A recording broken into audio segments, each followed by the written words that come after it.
Bien, muy buenas tardes, estimados compañeros. No sé si me escuchan. Bien, licenciado, buena tarde. Buenas tardes, Buenas licenciado. tardes. Vamos a empezar a estudiar. Hoy vamos a estudiar un tema que es muy importante. Buenas tardes. Es un tema muy importante que es el tema del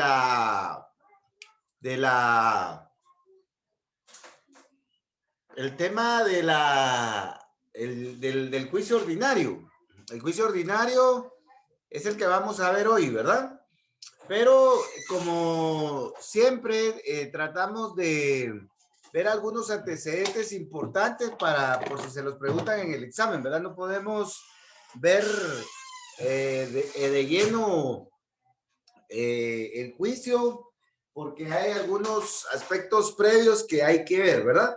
Bueno, vamos a ubicar nuestro tema en la parte, en el esquema general. Y aquí en la pantalla, pues, les estoy poniendo el esquema general y encontramos, veamos por favor, ya vimos las generalidades, ya vimos también todo lo relacionado a los principios, también a los elementos personales, patrono y trabajador, el contrato de trabajo, especialmente al individual. Ahí estuvimos unos cuantos meses fuertes, estuvimos trabajando eso. Otras instituciones, la organización institucional que pues ya también, gracias a Dios, avanzamos y pues estamos ya en los procesos, ¿verdad? En la parte final. Y en la última sesión, pues analizamos lo que son los procedimientos administrativos, tanto en materia de trabajo como previsión social. Aquí pues encontramos más que todo ese procedimiento nuevo en donde está el proceso contencioso laboral. Ese es el que creo que hay que ponerle más atención en materia de trabajo, aunque hay muchos otros procedimientos, por ejemplo, el procedimiento para constitución de un sindicato, el procedimiento para autorización de trabajadores extranjeros para que trabajen en Guatemala o guatemaltecos que trabajen en el extranjero, procedimientos administrativos para la autorización de reglamentos interiores de trabajo. O sea, hay varios procedimientos, ¿verdad? Entonces, ahí tenemos algunos, pero también tenemos los procedimientos en materia de previsión social. Me parece que el más importante ahí es el relacionado con la solicitud de pensiones de invalidez, vejez y sobrevivencia. A mí me parece que esos son los procedimientos más importantes. Y también los recursos administrativos que ya vimos y los procesos judiciales que derivan de esos procedimientos. Bueno, pero esas son cuestiones administrativas que después van a lo judicial. Ahora vamos a ir directamente al tema jurisdiccional, procesos jurisdiccionales. Bueno, aquí tenemos dos procesos que nos tienen que, bueno, tres me parece que nos tienen que preocupar bastante, ¿verdad? Bueno, cuatro, por ejemplo en cuatro procesos que nos deben de preocupar bastante. Bueno, primeramente está el juicio ordinario, ¿verdad? Que es el que vamos a ver hoy. Por otro lado, también vamos a tener que estudiar la ejecución singular, el proceso colectivo y también el juicio arbitral o el procedimiento arbitral. Pero hay otro tema también que es el de los recursos. Y aquí tenemos el recurso de apelación, porque el recurso de casación no procede. Entonces, en este tema jurisdiccional, en los procesos jurisdiccionales, por favor que se nos queden de una vez, nos tienen que preocupar cinco temas. Cinco. Uno, juicio ordinario. Número dos, ejecución. Número tres, proceso colectivo. Número cuatro, proceso arbitral. Número cinco, recursos. Bueno, entonces esos son los temas que vamos a ver acá. De estos cinco, la probabilidad que nos pregunten una probabilidad muy alta de un 95 o 100% es el juicio ordinario. Esa es una probabilidad muy grande.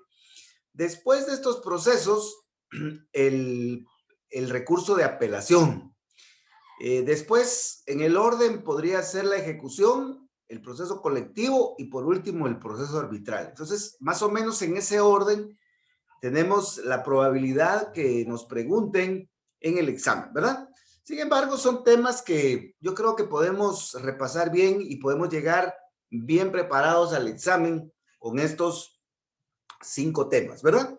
Bueno, entonces vamos a empezar a estudiar los procesos jurisdiccionales. En materia de trabajo, tenemos los procesos en materia de trabajo individual cuando los conflictos son individuales. Ahora, en materia de trabajo colectivo, cuando los conflictos son colectivos. Entonces, eso vamos a ver ahorita, ¿verdad? Cuando un conflicto es individual y cuando un conflicto es colectivo. Entonces, de la naturaleza del conflicto se va a derivar la necesidad del procedimiento. Por ejemplo, a un conflicto individual, veamos aquí en el esquema, por favor, a un conflicto individual corresponde un proceso individual. Por ejemplo, el juicio ordinario. Muchas veces el juicio ordinario se ve precedido de la vía administrativa ante la Inspección General de Trabajo, pero eso es opcional. Y hay algunos incidentes sueltos por ahí que se pueden promover siempre ejecutando, haciendo valer derechos individuales, ¿verdad? Un conflicto individual. Bueno, entonces, este esquema nos ayuda bastante a ubicarnos. Y de ahí tenemos los procesos colectivos. Estos procesos colectivos van a depender de la naturaleza del conflicto colectivo. Puede empezar por la vía directa, si es un sindicato o si son sindicatos de trabajadores, arreglo directo, si es un comité ad hoc, de ahí se plantea el conflicto, el proceso de conciliación, todo lo que es el proceso colectivo, y de ahí aparece el arbitraje, ¿verdad? Como una opción. Bueno, entonces esto hay que dominarlo bastante. Por eso este esquema que está aquí abajo, por favor veámoslo despacio, no solo lo miremos así rapidito y ya, sino que por favor agrándenlo, imprímanlo, analícenlo bien, ¿verdad? Porque aquí puede estar la diferencia. Recuérdense que aquí ya estamos posiblemente, si Dios así lo permite, en el minuto 40, en el minuto 45 de la hora del examen de derecho de trabajo. Entonces ya, y a veces el derecho de trabajo se deja de último. Por ejemplo, primero se evalúa penal y procesal penal, de ahí derecho administrativo y de último derecho de trabajo, ¿verdad? Entonces aquí ya estamos finalizando el examen prácticamente, ¿verdad? Ya estamos sobre la hora 45, hora 50, entonces ya estamos cansados, ya nosotros ya nos estamos imaginando que ganamos o que perdimos, ya tenemos mucha carga, ¿verdad? Pero debemos de seguir, ¿verdad? Debemos de seguir y jugar y darlo todo en cada respuesta, ¿verdad? Como que si no hubiera pasado nada, como que si fuéramos muy mal y tenemos que seguir dando la mejor respuesta, porque de eso se trata, dar nuestra mejor respuesta, ¿ya? Si nos confiamos, ay, es que el de penal me sonrió y me hacía que sí estaba bien y el de administrativo también. Entonces, a veces uno se confía de que va bien en el examen, pero a veces no es así, ¿verdad? O muchas veces también pensamos de que nos está yendo mal, pero entonces regalamos el examen y decimos, ah, ya me cansé, ya lo perdí, mejor me voy a examinar otra vez y empezamos a ceder, ¿verdad? Entonces, esa no es la actitud. En el examen hay que tener mucha actitud, mucho coraje, ¿verdad? Y aunque sintamos que vamos en picada, nos tenemos que levantar con cada respuesta, ¿verdad? Entonces, por favor, aquí ya vamos por el minuto 40 del examen, entonces tengamos cuidado con estos temas, que ahí hay temas muy importantes, ¿verdad? Entonces, tenemos los procedimientos en materia de trabajo, pero también los tenemos los procedimientos en materia de previsión social. Aquí solo tenemos uno, tenemos el juicio ordinario, ya precedido del procedimiento administrativo, el juicio ordinario y el recurso de apelación. Entonces, por favor, aquí nos ubicamos bien en la parte final, ¿verdad? Bueno, ahora vamos a ir a lo que es el derecho de trabajo, ¿verdad? Perdón, el juicio ordinario. El juicio ordinario. Vamos a ver por dónde tenemos acá nuestras diapositivas. Pero antes de ver el juicio ordinario, vamos a ver algunos detalles que nos van a servir. Vamos a ver cómo está esto por acá. Vamos a ver, antes de ver el juicio ordinario, bueno, aquí les puse en su pantalla lo que debemos de estudiar antes del juicio ordinario. Antes de estudiar el juicio ordinario, debemos saber cómo se organizan los órganos jurisdiccionales en materia de trabajo, ¿ya? Tanto para conflictos individuales como el juicio ordinario, como para conflictos colectivos, el proceso colectivo y el arbitral, ¿verdad? Entonces, este tema es general. Después vamos a irnos al juicio ordinario, donde vamos a ver una parte previa y de ahí vamos a entrar de lleno a lo que es el juicio ordinario. Bueno, ¿qué vamos a ver ahorita? Los principios que inspiran la jurisdicción privativa en materia de trabajo. También qué es la jurisdicción privativa en materia de trabajo. También cómo está distribuida la competencia en materia de trabajo por jerarquía, por territorio, por materia, por cuantía y también los asuntos que se van a conocer. Y de ahí algunos otros detalles como los conflictos de competencia y de jurisdicción, los impedimentos y las excusas, así como las recusaciones que se trabajan en materia privativa de trabajo, ¿verdad? Bueno, entonces veamos por favor qué principios inspiran la materia jurisdiccional de trabajo. Pues vamos a esperar aquí que la compu nos... Bueno, entonces tenemos principios. Recuérdense que los principios, eso lo vimos bastante al inicio de las sesiones, los principios son los fundamentos, son las directrices, son esas instituciones que nos ayudan a construir el derecho de trabajo, también lo orientan, si hay nuevas normas, estos principios van a orientar al derecho de trabajo, y también los principios ayudan a interpretar las leyes y ayudan también a integrar las leyes de trabajo, ¿ya? Entonces, los principios son muy importantes. Entonces, en materia jurisdiccional, ya hablando de procedimientos, ¿cuáles son esos principios? El artículo 103, porque hay muchos principios, podemos ver el derecho internacional, podemos ver el mismo Código de Trabajo. El artículo 103 nos regula estos tres principios. El principio de conciliación, es decir, que los conflictos, tanto individuales como colectivos, deben de procurar ser conciliados, ¿verdad? Deben ser conciliados, ¿ya? Y de hecho, pues vamos a ver, por ejemplo, en el juicio ordinario de trabajo, que se plantea la demanda, se inicia la audiencia, el demandado puede plantear sus excepciones dilatorias, aquí son excepciones dilatorias, contesta la demanda, interpone sus excepciones perentorias, y de ahí viene una fase de conciliación. O sea que en el juicio ordinario hay una fase en donde patrón y trabajador pueden conciliar y resolver el conflicto. Esto sin perjuicio de que puedan conciliar fuera de juicio o puedan conciliar en cualquier momento del juicio. Entonces, esto implica de que el juicio ordinario es ampliamente conciliatorio, ¿ya? Inspirado precisamente en el artículo 103 de la Constitución. En la práctica se ha discutido hasta dónde puede llegar esa conciliación, ¿verdad? Vamos a suponer que el trabajador está reclamando 100,000 quetzales, pero el patrono le ofrece 20,000, ¿verdad? Y concilian en 25,000. Entonces algunos dicen, bueno, ¿y por qué el trabajador perdió tanto? Perdió 75,000 quetzales. Ahí eso es ilegal y entonces consideran de que la conciliación no debe de avalar ese tipo de pérdidas, ¿verdad? De alguna manera, ¿verdad? Sin embargo, pues esto ha quedado así como en la crítica, pero realmente las fronteras de la conciliación pues no están claramente limitadas, ¿verdad? Y me parece que aunque el trabajador pues esté consciente de sus derechos y a cuáles puede de alguna manera reducir y cuáles no, pues a mí me parece que también hay que atender la realidad y la necesidad de él, ¿verdad?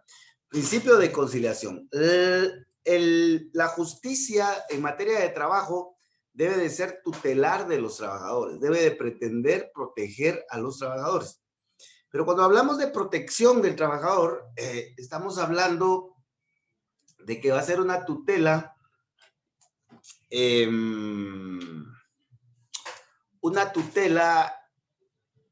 conforme a la ley. Entonces, la tutela no puede ser, bueno, el trabajador vino tarde a la audiencia, entonces que entre porque pobrecito y hay que protegerlo. Ah, el trabajador está insultando al patrón en el juicio, hay que dejarlo porque pobrecito, él tiene derecho a insultarlo. O sea, no es así, ¿verdad? La tutela está reflejada en derechos muy concretos que vamos a ver más adelante. Por ejemplo, que el trabajador puede pedirle al juez que le diga al patrono que presente el contrato individual de trabajo por escrito. Y si no lo presenta, pues entonces va a entenderse que lo que dice el trabajador se presume cierto, ¿verdad? Entonces, esa es una tutela que está en el Código de Trabajo de una manera concreta y que ya la vimos en el contrato individual de trabajo. En el despido directo e injustificado, el que tiene la carga de probar el despido y la justa causa del despido es el patrono. Entonces, la ley dice en el 78, en el 82 del Código de Trabajo, dicen de que es el patrono el que debe de probar la justa causa del despido. Entonces, la carga va para el patrono. Entonces, de esta manera es como vamos a encontrar la tutela efectiva del trabajador, ¿ya? En la ley. Entonces, así hay otras normas en donde, pues, se protege al trabajador. También es importante ver de que la justicia debe de atender a todos los factores económicos y sociales, ¿verdad? Debemos de recordar de que el trabajador lo único que tiene a su favor son sus ilusiones y su fuerza de trabajo y la familia, ¿verdad? En cambio, el patrono, pues, es dueño del capital y entonces eso le genera ventaja económica y social, ¿verdad? Entonces, el juez también tiene que pensar de que el trabajador, pues, tiene obligaciones económicas con la familia, etcétera. Entonces, debe de hacer un análisis integral el juez, no solo en cuestiones jurídicas, sino que también en cuestiones en materia de social y económica, ¿verdad? Bueno, esos son algunos principios constitucionales, pero hay muchos más, ¿verdad? También en materia de trabajo tenemos en el Código de Trabajo, en el último considerando y en el artículo 285, tenemos estos principios, ¿verdad? Los procedimientos para resolver conflictos individuales o colectivos deben de ser claros, deben de ser claros. Recuérdense que el trabajador no está obligado a ir a un juicio o con un abogado. Y en todo caso puede hacerlo con los directivos del sindicato al que pertenece. Y entonces no vamos a exigir una técnica jurídica muy depurada en los asesores, en este caso, o cuando el trabajador pues no lleve asesor. Entonces, las normas deben de ser claras, ¿verdad? Deben de ser sencillas. El procedimiento debe de ser muy claro, debe de ser sencillo.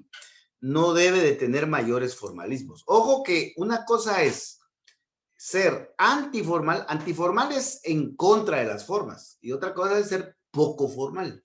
Entonces, en este caso, las normas deben de estar desprovistas de mayores formalismos. Es decir, no deben de ser muy formales, deben de ser sencillas, ¿verdad? No se le debe pedir al trabajador que cite jurisprudencia, que cite doctrina, por ejemplo, ¿verdad?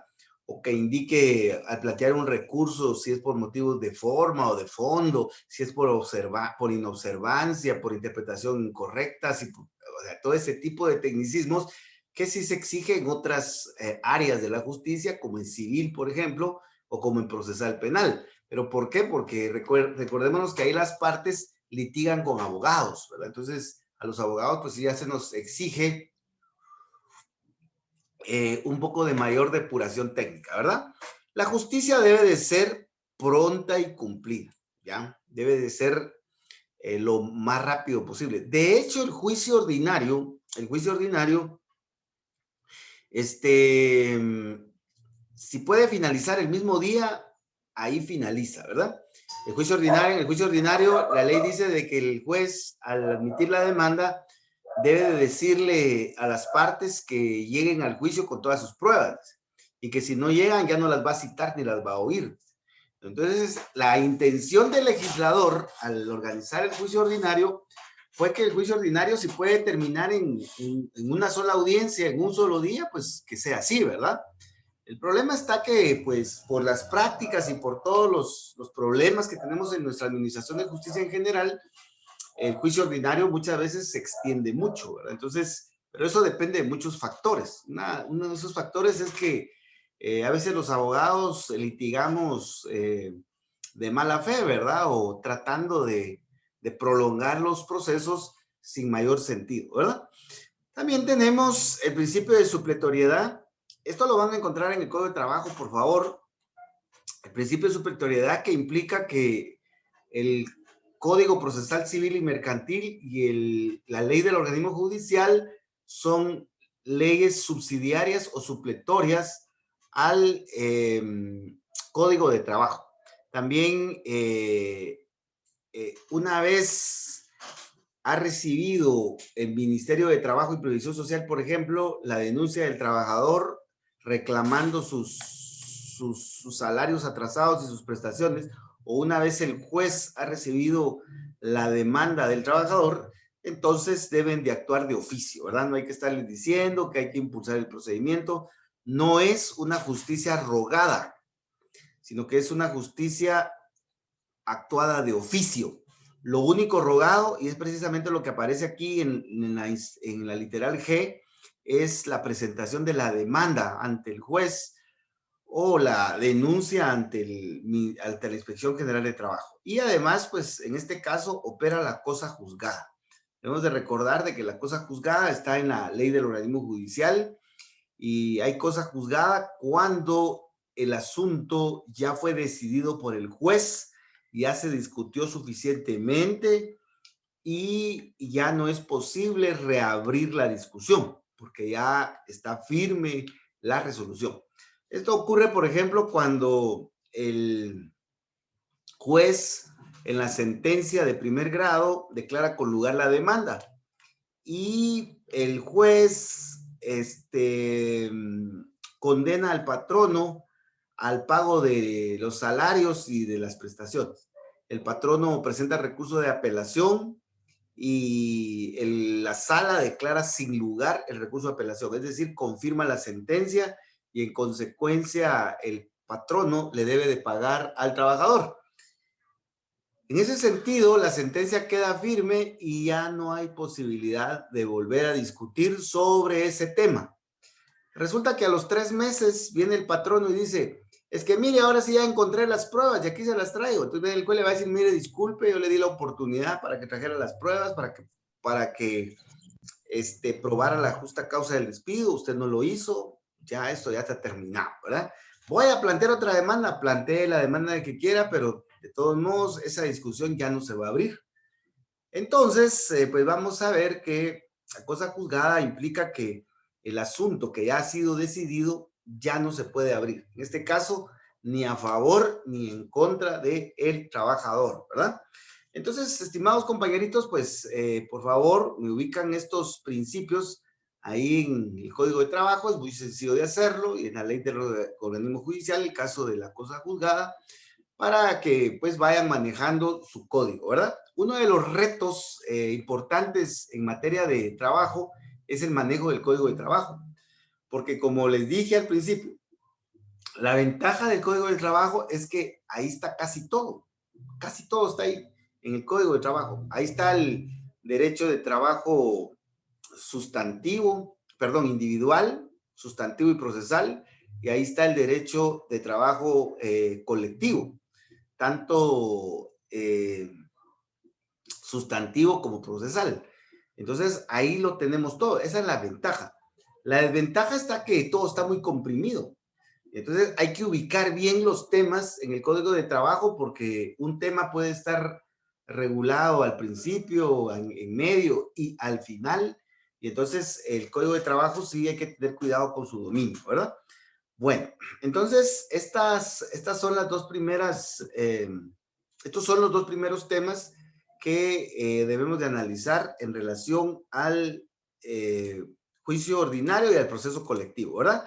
Estos principios son aplicables tanto a los conflictos individuales como a los conflictos colectivos. Son aplicables al juicio ordinario y a los procesos colectivos como el proceso colectivo en sí y al proceso arbitral, ¿verdad? Bueno, veamos ahora, por favor, la jurisdicción privativa de trabajo. Bueno, este concepto de jurisdicción privativa deriva de que hay una jurisdicción ordinaria y hay una jurisdicción privativa. Así lo clasifica la doctrina, lo clasifica la ley, ¿verdad? Tenemos dos clases de jurisdicciones. La jurisdicción ordinaria está conformada por derecho civil y derecho penal. Esa es la jurisdicción ordinaria, es como la común, las jurisdicciones más antiguas, las jurisdicciones que siempre están, las jurisdicciones que rigen nuestra vida común, ¿verdad? Entonces, cuando hay un conflicto en penal, cuando hay un conflicto en civil, pues como que la sociedad todos los días genera ese tipo de conflictos, las civiles y penales. Entonces, el Estado atiende esa conflictividad a través de jueces que pueden juzgar a través de la jurisdicción ordinaria, ¿verdad? La jurisdicción común. Entonces, la jurisdicción ordinaria o común es la civil y la penal. Pero a la par se construyen jurisdicciones privativas, es decir, jurisdicciones especializadas. Y una de ellas es la jurisdicción de trabajo, ¿verdad? Entonces, la jurisdicción de trabajo es privativa, es especializada, así como la jurisdicción constitucional, amparo e inconstitucionalidad, etcétera, la jurisdicción en materia de familia, y todas esas jurisdicciones son jurisdicciones privativas, ¿ya? Entonces, de ahí surge la denominación y el concepto de jurisdicción privativa, ¿verdad? Bueno, primeramente debemos de recordar qué es jurisdicción. ¿Qué es jurisdicción? Pues esto lo miramos nosotros en nuestra teoría general del proceso y en los diversos procedimientos correspondientes, ¿verdad? Los diferentes cursos de derecho procesal correspondientes. Veamos que jurisdicción, pues es la facultad que tienen que tiene el Estado a través de los jueces, porque lo correcto es que el que juzga es el Estado. Lo que pasa es de que el Estado delega la facultad de juzgar en los jueces, ¿verdad? Entonces los jueces actúan por delegación del Estado. Entonces, lo correcto es que el que juzga es el Estado. Bueno, ¿quién es el administrador público? El Estado. Lo que hace el presidente de la República, el ministro de Estado, es administrar, pero por delegación del Estado. O sea, el Estado es nuestro gran juez, ¿verdad? Nuestro gran juez. El Estado es nuestro gran administrador público. El Estado es nuestro gran legislador, ¿ya? Entonces los diputados legislan porque el Estado les da la facultad, pero el legislador, el juzgador, el administrador, el gran político es el Estado, ¿ya? Ya dentro de la construcción del Estado que hemos hecho actualmente, ¿verdad? Más en un modelo democrático republicano como el que tenemos. Bueno, todo eso pues ya lo debemos de tener claro. Entonces, en ese sentido, vamos a encontrar que jurisdicción es la facultad que tienen los jueces delegados por el Estado para juzgar y promover la ejecución de lo juzgado. Artículo 203 de la Constitución y también en la ley del organismo judicial, ¿verdad? ¿Cuáles son los elementos de la jurisdicción? ¿Cuáles son los elementos de la jurisdicción? Los elementos de la jurisdicción, ¿se recuerdan ustedes aquellas famosas palabras de derecho procesal en general, de la notio, la vocatio, la coercio, la judicium y la executio? Pues cuando un juez juzga, tiene 5 poderes, ¿ya? Los jueces son como Supermanes, ¿verdad? Superman tiene poderes especiales, por ejemplo, vuela, ¿verdad? Es un poder que los demás no tenemos, pero Superman sí lo tiene porque vuela. ¿Ya? El Superman tiene mucha fuerza, levanta aviones, etcétera. Ese es otro poder, ¿verdad? Que tiene. Y tiene otro poder que es el que tiene esa su mirada así, esa visión roja, ¿verdad? Y Superman tiene muchos poderes. Entonces, los jueces son iguales. Los jueces no son comunes. Los jueces tienen poderes especiales. Entonces, ¿cuáles son esos poderes de los jueces? Los jueces deben de conocer, tienen que conocer el conflicto. Pueden convocar a las partes, pueden obligar a las partes, pueden emitir su opinión, su criterio, es decir, juzgar conforme a la ley, y pueden obligar a las partes a que cumplan con sus decisiones. Entonces, a eso es a lo que se le llama facultad de conocer, facultad de convocar, facultad de coercionar, facultad de juzgar, facultad de ejecutar. Bueno, por ejemplo, hay un conflicto entre un patrono y un trabajador, y el trabajador se va a quejar con el presidente de la República, y ahí plantea el juicio ordinario. Como el presidente de la República es una figura muy importante en la vida de este país, el trabajador viene y va a presentar su demanda ahí. Pero fíjese que el presidente de la República no es juez. Él no puede conocer de ese asunto, ¿ya? Entonces, por muy presidente de la República que sea, por muy diputado al Congreso de la República que sea, no tiene facultad de conocer el asunto, porque no tiene jurisdicción, no es juez. Sí, pero es el presidente, sí, pero no es juez. Sí, pero es el señor diputado, sí, pero no es juez. El único que tiene jurisdicción es el juez, ¿ya? El presidente tiene jurisdicción administrativa, pero no tiene jurisdicción judicial, es decir, para juzgar. Entonces no tiene facultad de conocer, de poder analizar el expediente. También el presidente no podría convocar, decirle al patrono que llegue a una audiencia, porque si no le va a declarar la rebeldía. Tampoco lo podría obligar a que llegue bajo amenaza de declarar la rebeldía. Tampoco podría tomar decisiones, condenarlo, por ejemplo, el presidente de la República o un diputado, condenar a una persona para que le pague al trabajador, y menos mandarle embargar su patrimonio para que le pague al trabajador. Esto no lo pueden hacer. Los únicos que lo pueden hacer son los jueces, porque tienen jurisdicción. Al momento en el que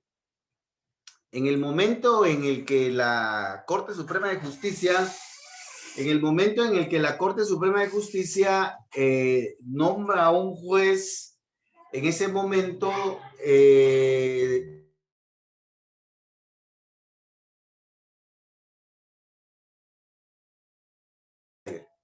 entonces, vamos a ver que cuando la Corte Suprema de Justicia nombra a un juez, en ese momento le está dando jurisdicción, le está dando estas facultades, ¿verdad? Artículo 283 del Código de Trabajo. Clases de jurisdicción: ordinaria, la civil y penal. La privativa, dentro de ellas tenemos la especializada en materia de trabajo. Artículo 203 de la Constitución y el 283 del Código de Trabajo, ¿ya? Entonces aquí encontramos los fundamentos. Por favor, repasemos esto, porque algunas veces los examinadores, antes de preguntar el juicio ordinario, hacen un par de preguntas en torno a estos temas, ¿verdad? Bueno, ahora veamos la competencia. A veces confundimos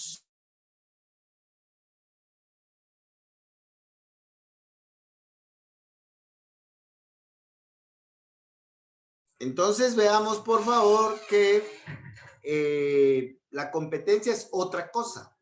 Jurisdicción y competencia no es lo mismo, ¿ya? Entonces, la competencia, pues, ¿cómo definimos normalmente la competencia? La competencia la definimos como esa atribución que tiene el juez para conocer de un asunto.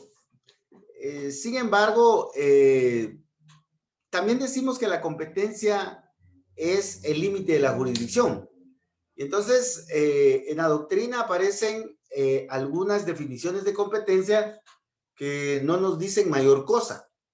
Entonces, por favor, tengamos cuidado con...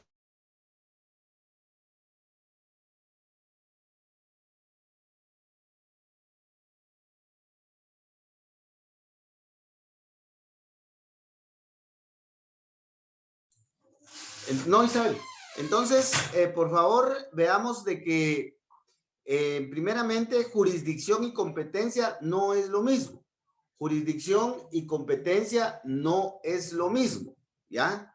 Jurisdicción y competencia no es lo mismo y hemos definido a la competencia como el límite de la jurisdicción y otras explicaciones que no nos dicen mayor cosa.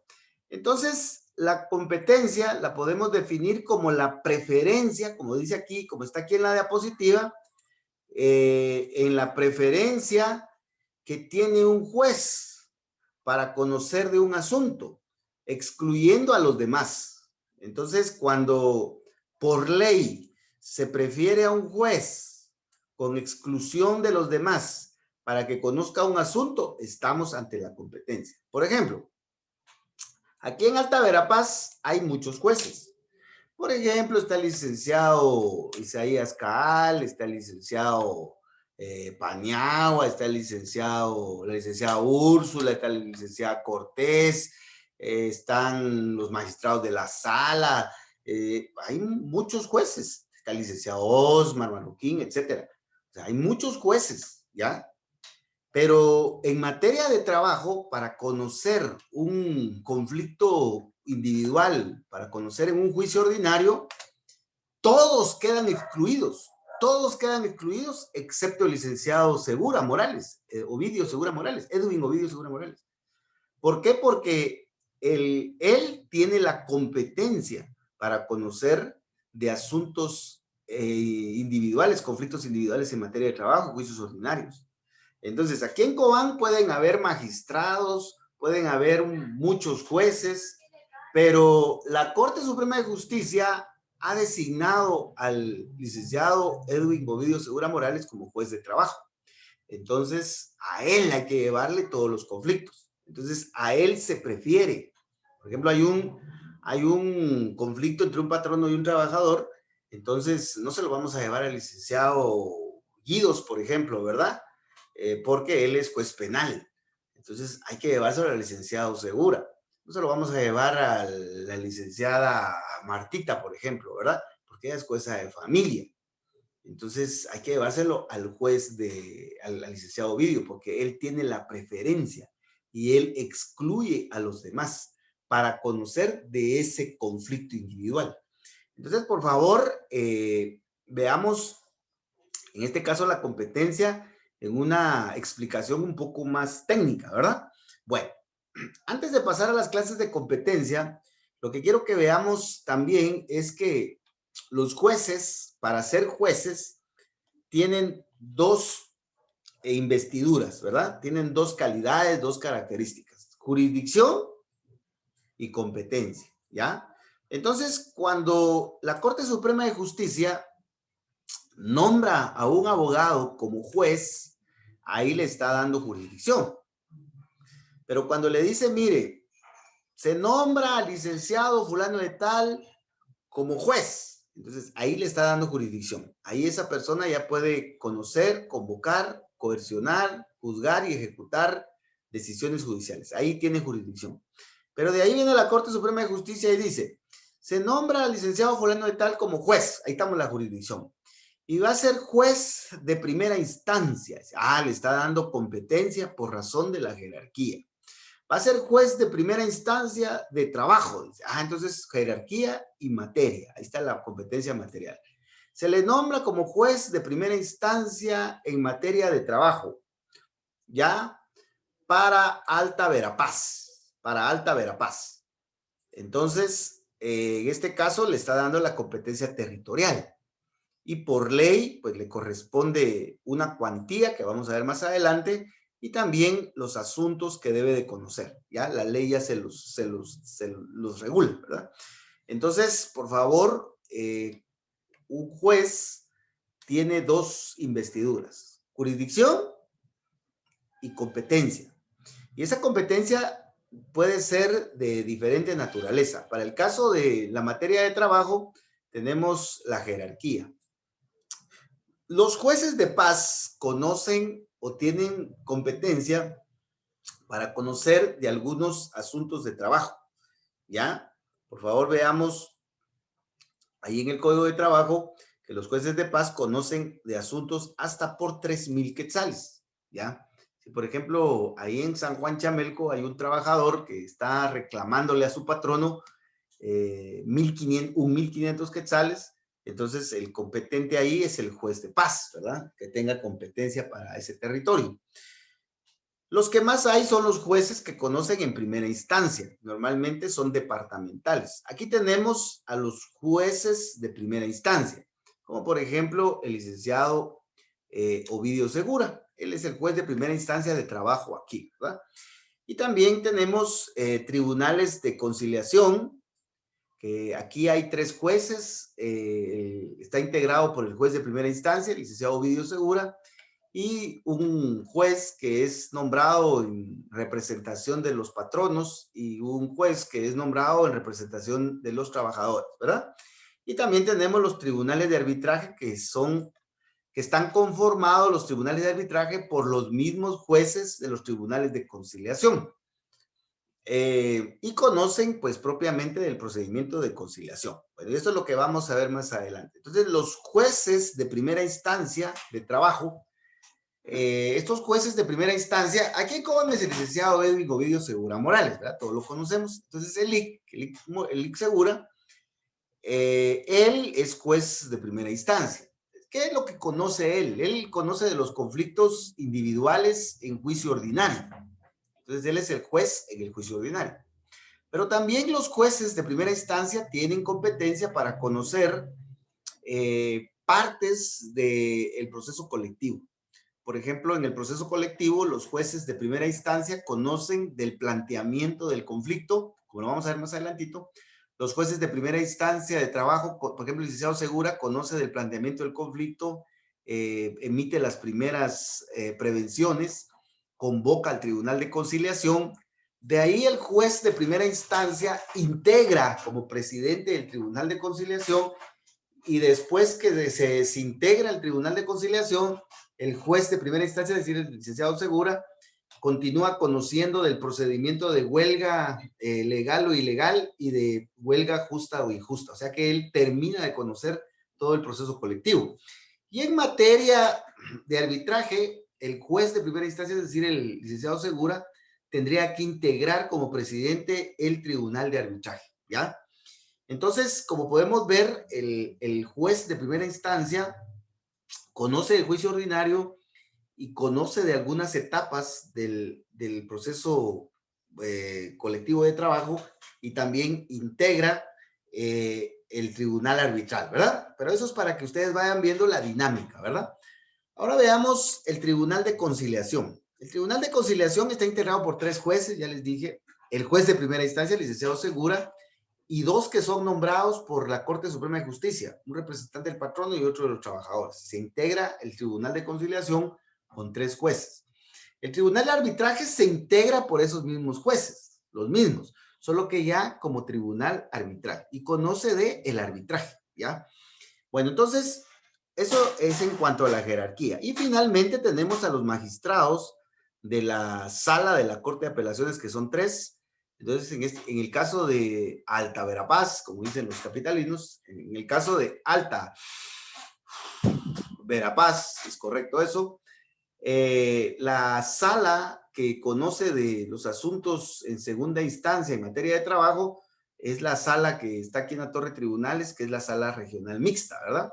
Entonces, esa sala tiene competencia civil en materia de trabajo y otras competencias. Entonces, esa sala es la que conoce de los recursos de apelación. Los recursos de apelación que llegan del juicio ordinario, que llegan del proceso colectivo, que llegan del juicio del proceso arbitral.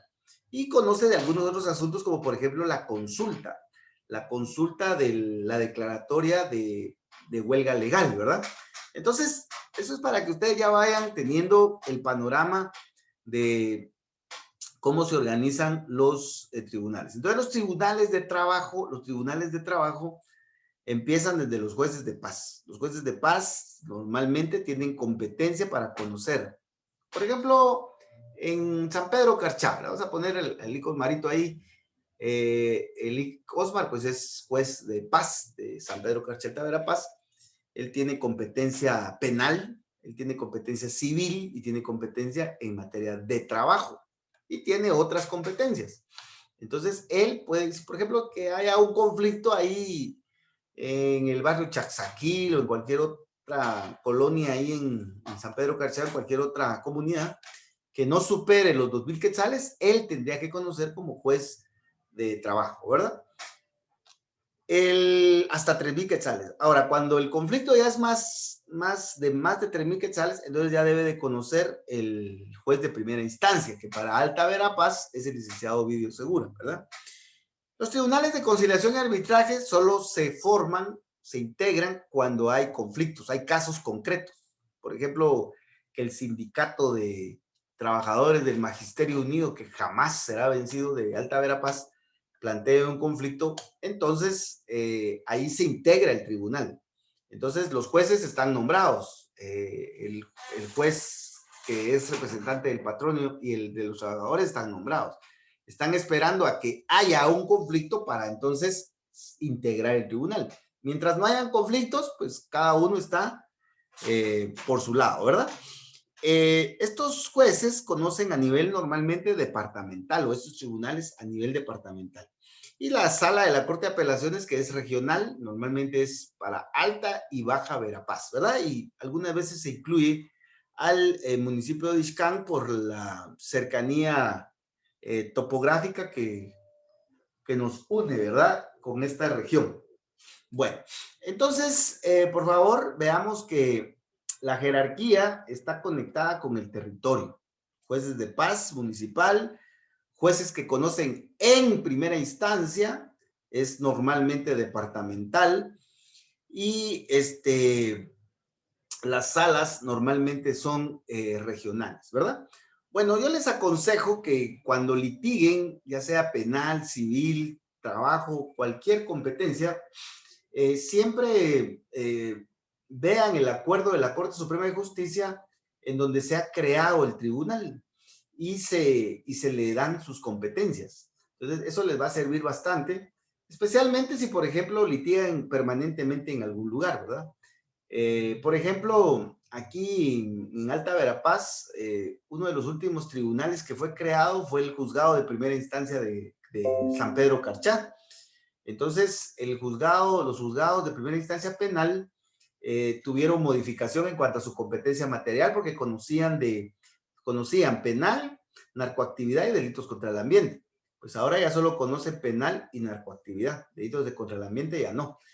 Entonces, por favor, cuando litiguen, lo primero que tienen que hacer es conseguir el acuerdo de la Corte Suprema de Justicia en el cual, porque es el acuerdo, en el cual se crea el tribunal y ahí vamos a encontrar el nombre completo y correcto del tribunal. Y también vamos a encontrar la competencia por jerarquía, por territorio, etcétera, del tribunal. Y se pueden acercar a la Secretaría del Tribunal y ahí pueden hacer la petición o dirigir un memorial directamente al juez para que les dé la información, ¿verdad?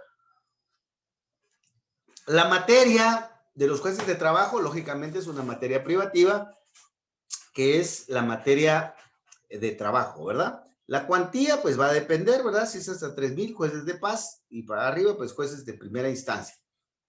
Y los asuntos, eso va, vamos a ver que los asuntos van a depender de los conflictos, ¿verdad? Que vamos a ver en cada uno de los procedimientos. Por ejemplo, en el juicio ordinario, se conocen conflictos individuales. En el proceso colectivo y en el arbitral se conocen conflictos colectivos. ¿ya? Entonces, esos son los asuntos, ¿verdad? Y hay otros asuntos que se conocen definitivamente, pero esos son los más importantes. Bueno, entonces, por favor, aquí nos ubicamos en cuanto a la jurisdicción y la competencia.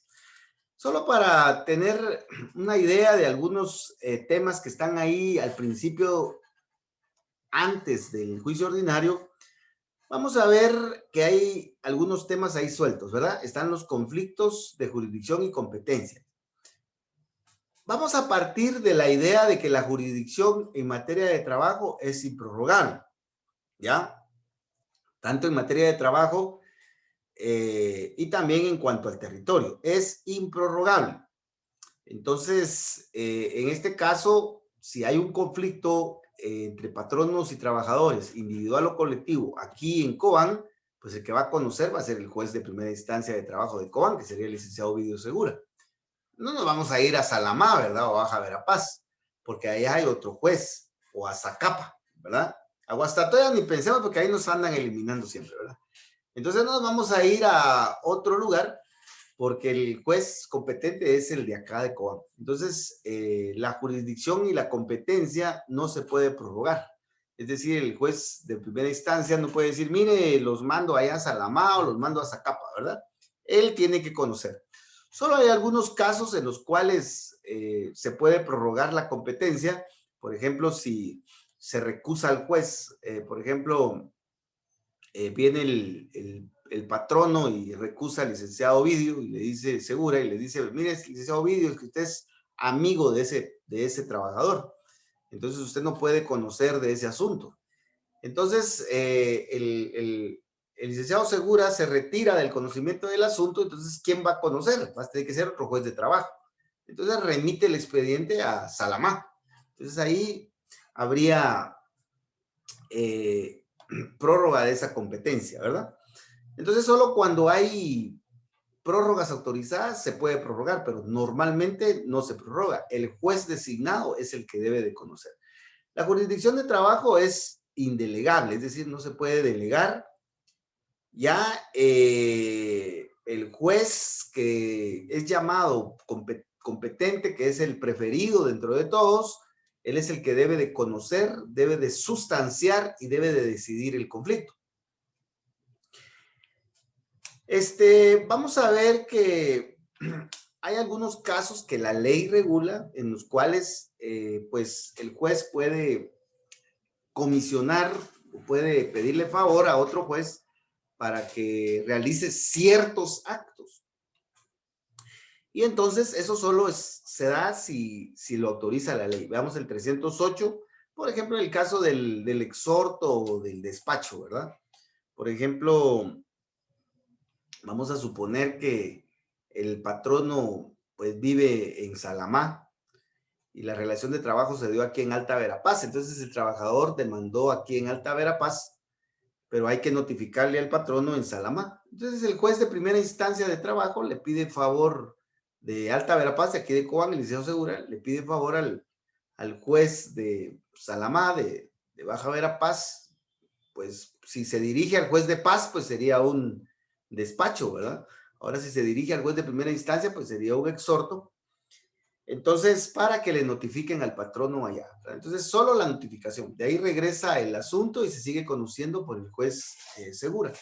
En ese sentido, pues, ese tipo de actos sí se pueden delegar, pero son los que permite la ley. Bueno, puede ser que el actor, quien normalmente es el trabajador, ¿verdad? Puede ser que el actor presente la demanda ante un juez incompetente. Por ejemplo, aquí se dio la relación de trabajo, pero viene el trabajador y va a presentar la demanda ya al juez de Baja Verapaz. Entonces presenta la demanda ante un juez incompetente. Entonces, en este caso, el patrono tiene 3 días para poder plantear su derecho de defensa de acuerdo al debido proceso y pedirle al juez incompetente, es decir, al juez de Salamá, que se inhiba. Inhibitoria ante el juez incompetente.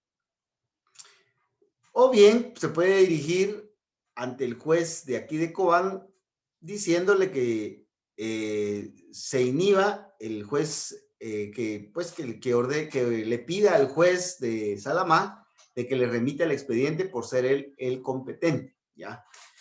Esto debemos de recordar que tiene que ver mucho con la labor que el juez debe de realizar por principio general de evaluar su propia competencia, ¿ya? De evaluar su propia competencia.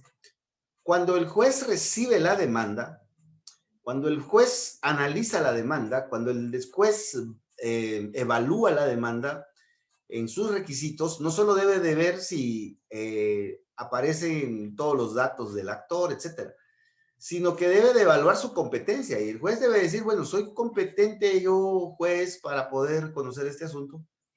Entonces, si el juez dice, no, yo no soy competente, entonces debe de rechazar liminarmente, es decir, de entrada y limini, la demanda, ¿verdad? Ahora, si él considera que sí es competente, pues le puede dar trámite. Pero el juez se puede equivocar. Entonces, para eso están las partes, especialmente la parte demandada. Y puede generar este tipo de excepción de incompetencia pidiéndole al juez incompetente, al de Salamá, el señor juez de primera instancia de Baja Verapaz, con todo respeto le digo que usted no es el competente. Así que por favor remita el expediente al juez competente, al juez de Alta Verapaz. Podría ser una defensa de intereses de esa naturaleza, o bien plantear la incompetencia ante el juez de Alta Verapaz y decirle, señor juez, usted es el competente, dígale al juez de Salamá que le remita el expediente. Entonces, eso lo encontramos también en los artículos del 307 en adelante, ¿verdad? Y para plantear esta excepción de incompetencia hay 3 días y se plantea en incidente, ¿verdad? Como lo vamos a ver más adelante en el juicio ordinario. También se pueden dar conflictos de jurisdicción por la materia, por ejemplo, entre tribunales de trabajo y otro tribunal de jurisdicción ordinaria o privativa.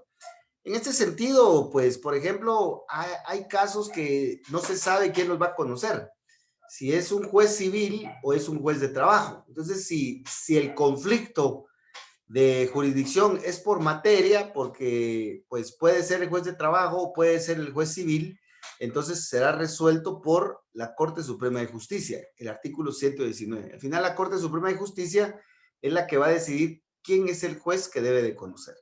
Y de ahí tenemos los conflictos de jurisdicción. Estos conflictos se dan entre tribunal de trabajo y una autoridad que no pertenezca al organismo judicial. Esto puede suceder, por ejemplo, que el trabajador plantee una demanda en contra del Estado, por ejemplo, ante un juez de trabajo, pero viene el patrono, dice, mire, esto no lo debe conocer el juez de trabajo, lo debe de conocer la Junta Nacional del Servicio Civil. Entonces hay duda ahí de competencia, hay conflicto de competencia. Entonces, ¿quién va a conocer? Entonces, para el efecto, pues hay una ley especial que es el decreto 64-76, reformado por el decreto 15-70, en donde pues hay un procedimiento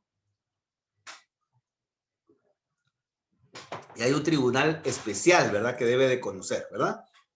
Entonces, veamos, aquí les puse en la pantalla el decreto 64 ya con su reforma, ¿verdad?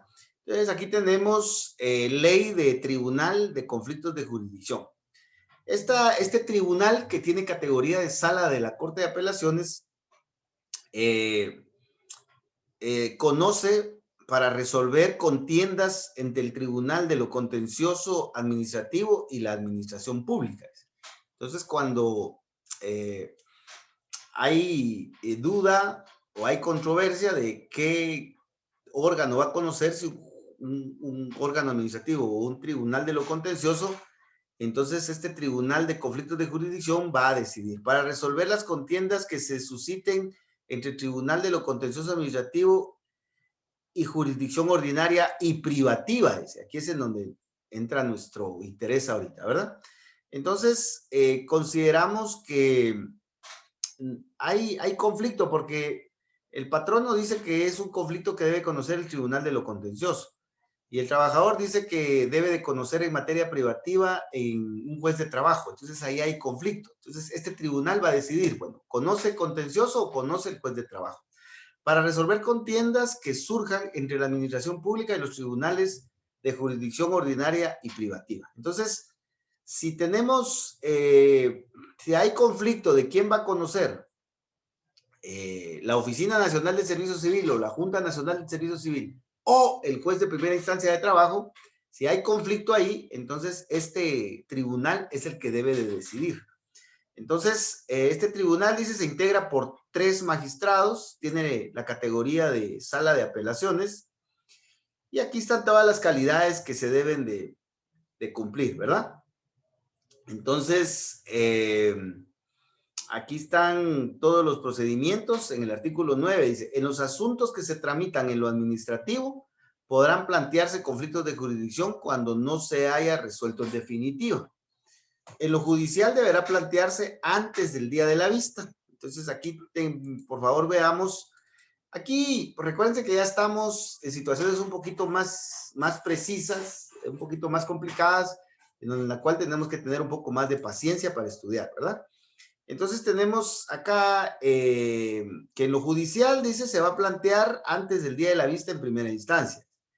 Entonces, el conflicto de jurisdicción se va a plantear ante el tribunal que conozca el asunto, dice, el cual está obligado a elevarlo con copia certificada al Tribunal de Conflictos de Jurisdicción, dentro de 5 días del planteamiento. Bueno, ahora veamos, ante el Tribunal de Conflictos de Jurisdicción, la solicitud debe contener los requisitos de toda primera solicitud. De ahí veamos, el Tribunal de Conflictos de Jurisdicción recibe los antecedentes, objeto de planteamiento, y entonces,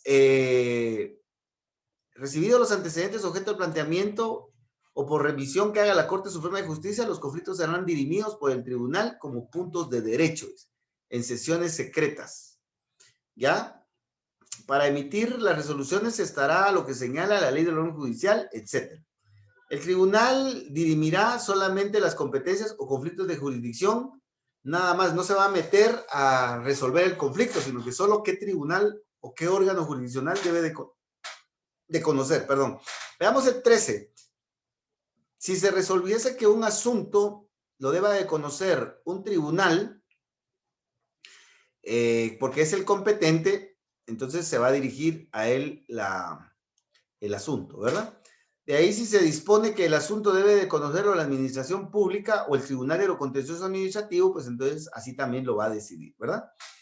Entonces, las resoluciones del tribunal serán dadas a conocer a las partes por medio de notificador. Bueno, entonces aquí tenemos esta ley, que ya es un poquito antigua, pero es muy útil, la que nos indica cómo resolver estos conflictos cuando pues hay discusión en cuanto a quién deba de conocer el asunto.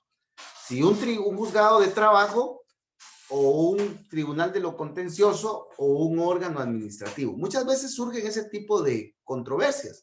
Entonces, tenemos aquí esta jurisdicción especial. Entonces, por favor, no descuiden esta parte general. Esta parte general aplica para juicio ordinario, para ejecución, aplica para proceso colectivo y para proceso arbitral, ¿verdad? Estas son normas generales, así que por favor no descuidemos esta partecita. Para finalizar, veamos que también, como en todo proceso penal, civil, laboral, constitucional, etcétera, se pueden plantear impedimentos, excusas o recusaciones. Se pueden plantear. Bueno, ya es lo último.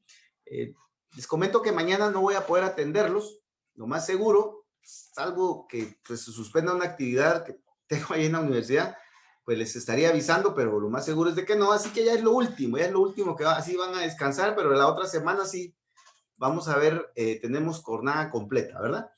Esto es para motivarlos, así que mañana se pueden levantar un poquito más tarde, descansan, solo denme los últimos minutos para avanzar todo lo que podamos. Entonces, en el juicio ordinario y en cualquier proceso, se pueden plantear impedimentos, excusas y recusaciones. Y estos impedimentos, excusas y recusaciones tienen la misma naturaleza que en cualquier proceso. Miren, esto de los impedimentos, excusas y recusaciones es muy complejo realmente, ¿verdad? No hay criterios definidos en muchos de los detalles. Entonces, tampoco nos vamos a preocupar tanto. Lo que sí nos vamos a preocupar es el juicio ordinario. Entonces, los impedimentos se plantean cuando un juez no puede conocer un determinado asunto porque viola su imparcialidad. Entonces, en la ley del organismo judicial, por favor, ubicamos esto en la ley del organismo judicial y también en el Código de Trabajo, aparecen, sobre todo en la ley del organismo judicial, aparecen las causales de impedimentos. Por ejemplo, ya haber conocido del asunto previamente, o ya haber emitido opinión, etcétera, o ser amigo de una de las partes. Entonces, el juez tiene impedimento. Porque si el juez conoce, sabiendo que es amigo del patrono o es amigo del trabajador, no va a ser imparcial. Recuérdense que las partes tienen derecho a ser juzgadas por un juez objetivo, imparcial e independiente. La imparcialidad tiene que ver con aspectos subjetivos del juez. Por ejemplo, si es enemigo del patrono o es amigo del trabajador, son cuestiones muchas veces personales. Ahora, la independencia tiene que ver con las influencias externas que tenga el juez. Por ejemplo, que un diputado, por un ejemplo, ¿verdad? Que un diputado llame al juez y le diga, mire, señor juez, usted sabe que quiere ser magistrado, así que favorezca a tal patrono, porque si no, entonces viene el diputado y empieza a influir en el juez.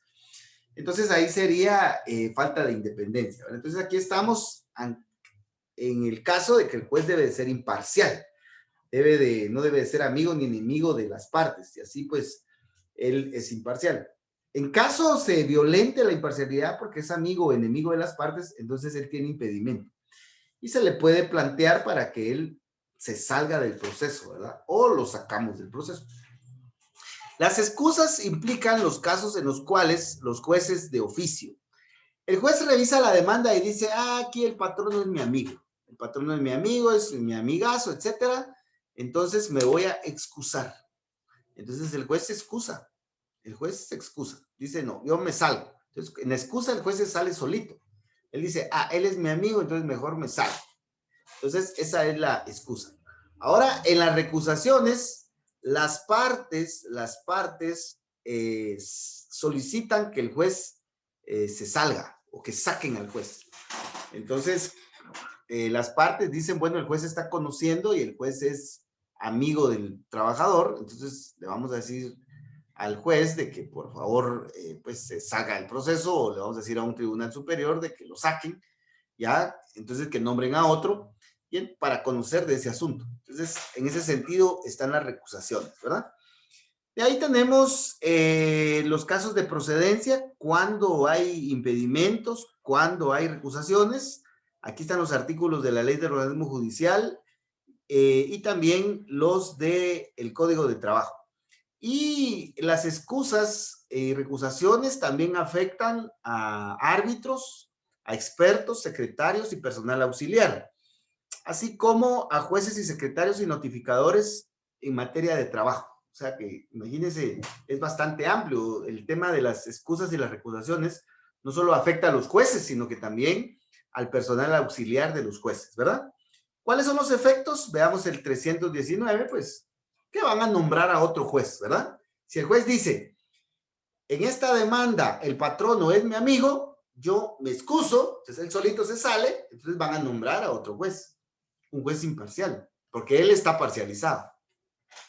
Si una de las partes dicen, el juez es amigo del trabajador, cambien al juez, y viene la sala de apelaciones y dice, vamos a cambiar al juez, entonces sacan al juez 1 y van a nombrar al juez 2. Entonces, es para sanear la imparcialidad, ¿verdad? Bueno, entonces, por favor, no descuidemos esos temitas que de repente el examinador le interesa alguno de estos puntitos, y esos puntitos deben de ser de nosotros, ¿verdad? Porque lo estamos estudiando. Solo les voy a suplicar que revisen los artículos ahí en el código y en la ley del organismo judicial. Aquí ya no nos va a dar tiempo porque tenemos otras cosas que estudiar, tenemos que seguir avanzando, y ustedes deben ya a estas alturas de tener una disciplina muy, muy fuerte para estudiar, ¿verdad? Bueno, entonces ahora nos vamos a ir al juicio ordinario, ¿verdad? Vamos a avanzar hasta donde podamos porque el juicio ordinario es muy importante. Y antes de estudiar el juicio ordinario, porque aquí tenemos el juicio ordinario, ¿verdad? Aquí les hice un pequeño relajito para el juicio ordinario, pero antes de ver directamente el juicio ordinario, vamos a ver algunos detalles. Por ejemplo, su definición, los principios que inspiran al juicio ordinario, el tema de las partes, la representación legal, la asesoría que se puede dar dentro del juicio ordinario, el tema de las peticiones, acumulaciones, asuntos que se conocen en materia de juicio ordinario y el procedimiento ya directamente, ¿verdad? Bueno, entonces estos detallitos también a veces los examinadores los preguntan antes de entrar de lleno al juicio ordinario. Usted tómese su cafecito ahí, usted tranquilícese. Recuérdense que hoy es viernes y el cuerpo lo sabe, ¿verdad? Y mañana pues no vamos a poder vernos, entonces descansa un poquito más y sigue estudiando ahí en su casa, ¿verdad? Bueno, ya vamos en lo último, ¿verdad? Juicio ordinario. El juicio ordinario de trabajo es como el juicio ordinario civil, ¿ya? Es un proceso de conocimiento, así como el proceso contencioso. Es un proceso de conocimiento de partes, en donde hay un actor, normalmente es el trabajador, en contra de otra parte, que normalmente es el patrón. Y ahí se da un conflicto.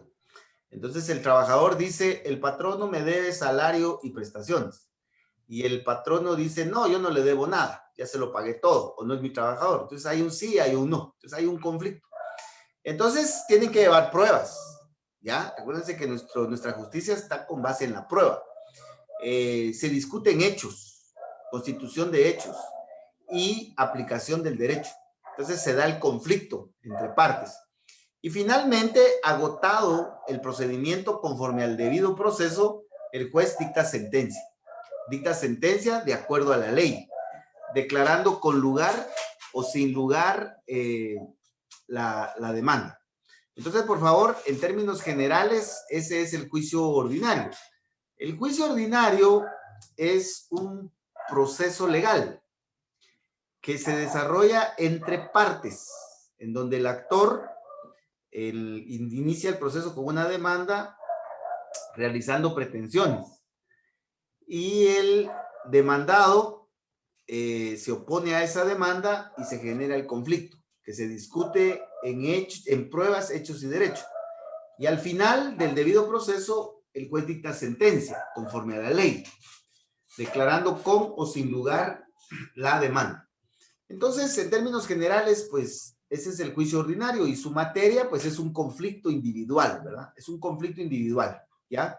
Entonces veamos que prácticamente una definición de juicio ordinario la tenemos en el artículo 321 del Código de Trabajo. Aquí está en la diapositiva. Aquí usted puede ver en la diapositiva del artículo 321. Solo le quiero suplicar que lo revise ahí en el Código de Trabajo y que lo confirme, ¿verdad? Entonces el procedimiento del juicio, el juicio ordinario es un procedimiento regulado en la ley, inspirado en el debido proceso, ¿verdad? Pero también inspirado en el principio de realidad, y mediación e impulso de oficio. Los principios que ya vimos, por el cual se plantea un conflicto individual entre partes, trabajadores y patronos. Normalmente es el trabajador el que demanda al patrono en juicio ordinario por despido directo e injustificado. Pero también puede ser que el patrono demande al trabajador, como se recuerda, en el abandono de trabajo para cobrarle el preaviso y también para cobrarle indemnizaciones. Lo que sucede es de que en la realidad el patrono normalmente no demanda al trabajador, pero eso no quiere decir que no tenga el derecho. Para que sea discutido entre partes, ya sea en relación a las pruebas, a los hechos y al derecho. Y al final, después de agotado el debido proceso, entonces el juez dicta sentencia. El juez competente, ¿verdad? Dicta sentencia. El juez imparcial, ¿ya? Y preestablecido, es decir, el juez natural. El juez natural es el preestablecido, el que ya está nombrado. Dicta sentencia de acuerdo a la ley. Entonces aquí hay una pequeña definición de juicio ordinario, la puede corroborar usted ahí en el artículo 321. Entonces el examinador le puede preguntar, dígame qué es el juicio ordinario o defíname el juicio ordinario. Fundamento legal, y ahí ya están dos preguntitas. Miren, primero Dios, ¿verdad? Dios nos va a bendecir. Si estudiamos, Dios nos va a bendecir, ¿verdad? Entonces, estamos ahí con el juicio ordinario. Ahora veamos principios. El juicio ordinario tiene sus propios principios. Oralidad, porque se trata de hacer un juicio oral. No es que sea totalmente oral, porque tiene partes escritas. Por ejemplo, los documentos, por ejemplo, el acta en donde consta el juicio. Entonces, tiene sus partes escritas, pero la tendencia es que es altamente oral. También el juicio ordinario pretende la inmediación del juez. Ya no es aquel juicio en donde el oficial es el que está recibiendo la prueba, es el que está decidiendo, etcétera, sino que el juez debe de estar presente. Y como diría el Chavo del Ocho, personalmente en persona. Principio de inmediación. Yo creo que en eso se ha habido avance, ¿verdad? En materia penal, ahora los jueces están presentes. Dicen que antes yo realmente nunca litigué así, gracias a Dios. Yo me recuerdo que mi profesor de Derecho Procesal Penal, el licenciado Hernán Inestrosa López, como que era, él pues cuando yo entré a estudiar Derecho Procesal Penal, cabal ese año cambió el sistema procesal, y entonces él nos decía que nosotros éramos los abogados de la nueva generación. Y yo creo que sí, tenía mucha razón, era muy sabio el IC, en el sentido de que pues yo nunca litigué de la forma anterior, ¿verdad? Sino que yo entré con la nueva litigación. Entonces, dicen que antes, pues los jueces no estaban en las audiencias, que eran los oficiales los que resolvían, etcétera. Pero ahora ya no, ¿verdad? Ahora los jueces están en la audiencia y ellos son los que deciden, ¿verdad?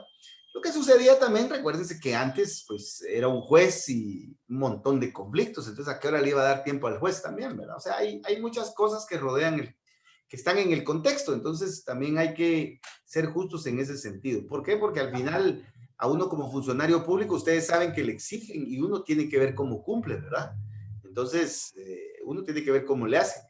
Entonces, esa pueden ser algunas de las justificaciones, pero actualmente pues eso ya ha cambiado mucho. El proceso ordinario debe de ser impulsado de oficio. Solo la demanda es a instancia de parte, solo la demanda, ¿ya? El juez no puede de oficio, como el Ministerio Público, actuar de oficio desde el principio en un proceso penal. El juez debe de esperar la demanda. Una vez llega la demanda e inicia el juicio ordinario, el juez tiene el banderazo de salida y debe de finalizar el proceso. Debe de ir y dirigirse hasta la sentencia, ¿ya? Hasta la sentencia, ¿ya? Bueno, principios del juicio ordinario. Ahora veamos que en el juicio ordinario se da entre partes, ¿verdad? Entre partes, ¿ya? Entre partes que están en conflicto.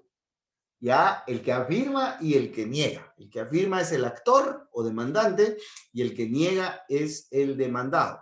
Hay un conflicto entre partes. El actor normalmente es el trabajador y el demandado normalmente es el patrón, pero no necesariamente. A las partes también se les llama litigantes. ¿Por qué litigantes? Porque son los que litigan, los que están en litigio, los que están en conflicto. Los abogados no estamos en conflicto, nosotros asesoramos a los litigantes. El trabajador y el patrono son los que tienen el problema. Yo, abogado, ayudo, de acuerdo a las reglas de la ética y legales y todo, al trabajador. Yo, abogado, ayudo al patrón para que resuelva de la mejor manera su conflicto, ¿ya? Entonces, los litigantes son las partes, los abogados asesoramos. Y por eso nos llaman abogados litigantes, ¿verdad? Pero los que realmente son litigantes son las partes, los que están en conflicto, patrón y trabajador. Las partes son las titulares, o los litigantes son los titulares de los derechos y de las obligaciones discutidos en el juicio, ¿ya? Ahora veamos algunos detalles. Trabajador contra el patrono. Esta puede ser una variante, ¿verdad? Que el trabajador demande al patrono en el plano individual, es decir, un trabajador y un patrón. Un trabajador reclamando sus prestaciones. Puede ser de que hayan despedido a 10 trabajadores y los 10 trabajadores van con un abogado. Y el abogado presenta una sola demanda y hay 10 trabajadores. Pero no porque hayan 20 o 25 trabajadores hay proceso colectivo, no. Lo que hay 25 porque van en una demanda y cada uno está velando por sus intereses individuales. Fue lo que sucedió en algunos bancos hace algunos años. Unos bancos a nivel nacional hicieron una serie de despidos por renovaciones, ustedes ya saben todo eso, ¿verdad?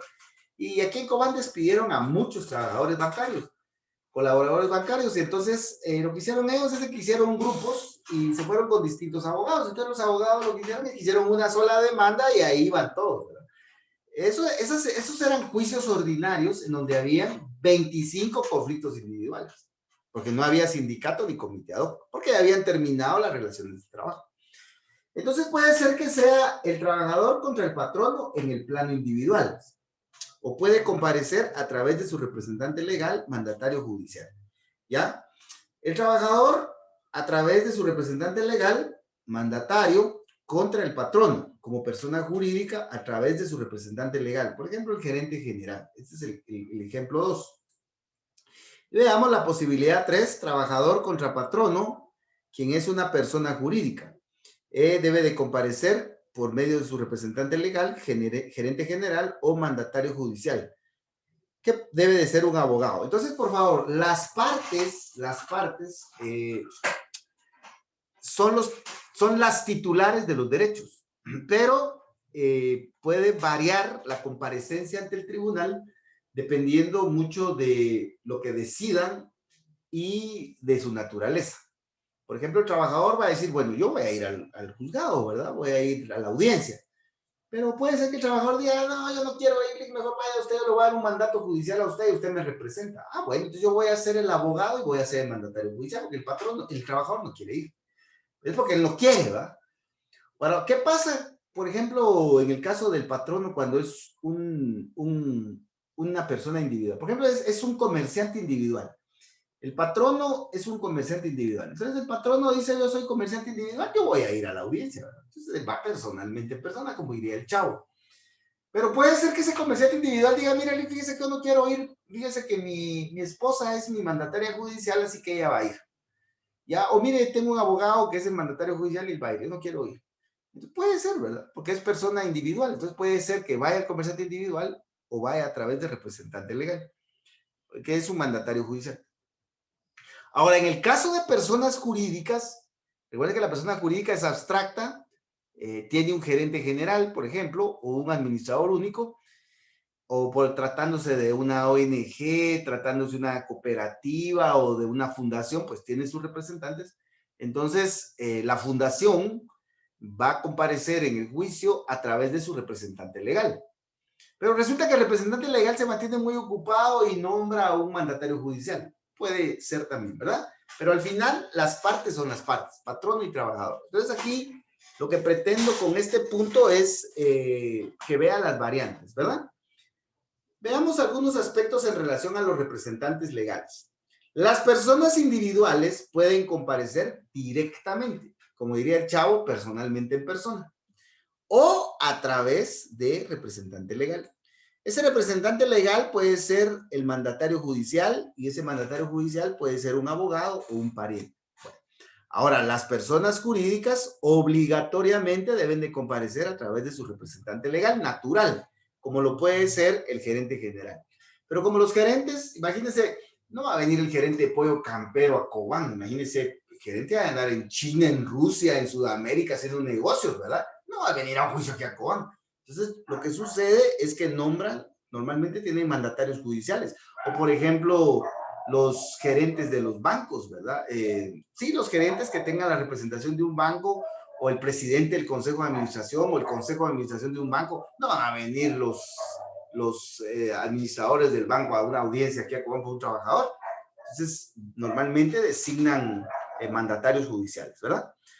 Ahora, por favor, no confundamos a las partes, los representantes legales, con los asesores. Los asesores son los que ayudan a las partes, patrón y trabajador, a resolver su conflicto, ¿verdad? O a plantear el conflicto ante el juez para que el juez resuelva el conflicto. Eso es lo correcto, ¿verdad?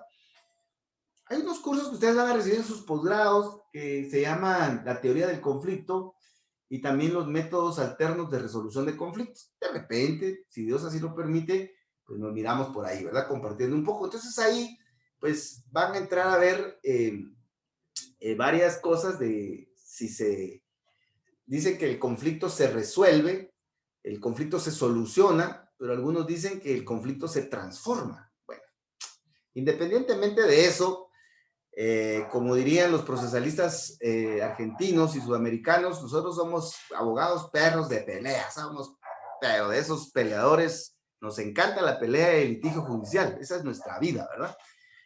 Entonces, independientemente de eso, nosotros sabemos que debemos de defender intereses de nuestros clientes a capa y espada, y entonces, independientemente si se va a resolver, si se va a solventar, si se va a transformar el conflicto, nuestro cliente tiene que salir favorecido lo más que se pueda, ¿ya? Entonces, en ese caso, pues, somos asesores, pero en materia de trabajo esto es algo especial, como lo vamos a ver.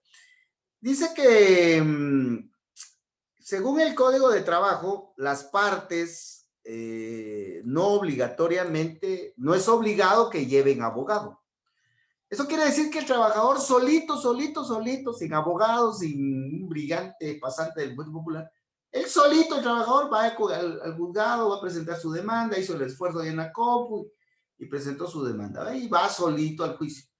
Y el patrón de igual, yo me recuerdo que trabajé en Guatemala y había un dueño, era un accionista de una empresa que era representante legal, y él sabía de todo, sabía de derecho de trabajo, sabía de derecho penal, porque lo habían demandado tanto que había aprendido y él se había preocupado. Y él iba solito a las audiencias, ni siquiera iba, y había un abogado ahí en la, ahí en la oficina, ¿verdad? Entonces él iba solo, ¿verdad? Se sabía defender. Entonces, en materia de trabajo no es necesaria la asesoría en juicio o la dirección, procuración, auxilio, etcétera, de un abogado. Pero si la parte quiere, puede llevar abogado, ¿ya? Entonces, para ese efecto debe de ser un abogado en ejercicio, es decir, un abogado colegiado y que esté activo. Entonces, en este caso se recuerda que usted debe de mantener al día sus colegiaturas en el colegio de abogados, ¿ya? Entonces se paga, la colegiatura se paga trimestralmente.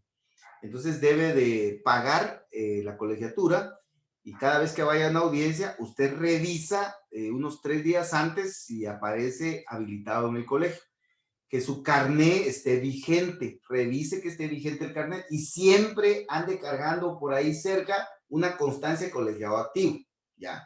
Porque puede ser que el abogado de la otra parte le puede decir, señor juez, solicito que al licenciado fulano de tal se le retire la audiencia toda vez que él, pues, no puede estar en la audiencia porque no es colegiado activo. Aquí está, es una constancia de ahorita que recientemente pedí el colegio de abogados y él no está activo. Así que, por favor, retírelo. ¿Qué va a hacer el juez ahí? Licenciado, disculpe, se le corre audiencia para que se pronuncie y el otro abogado buscando su carnet, buscando su constancia, no tiene nada. Está inhabilitado, señor abogado, así que por favor, con lugar la solicitud, se le ordena al abogado fulano de tal que se retire de estas salas de audiencia y deja al trabajador solo. Entonces, compañeros, por favor, recuérdense que van a ser profesionales y una cosa es la fregadera y todo lo que ustedes quieran, pero otra cosa es el trabajo. El trabajo sí, ya eso sí se debe hacer de manera lo más profesional posible. Uno siempre comete errores, Yo no me las quiero llevar de que soy don perfecto ni de santulón.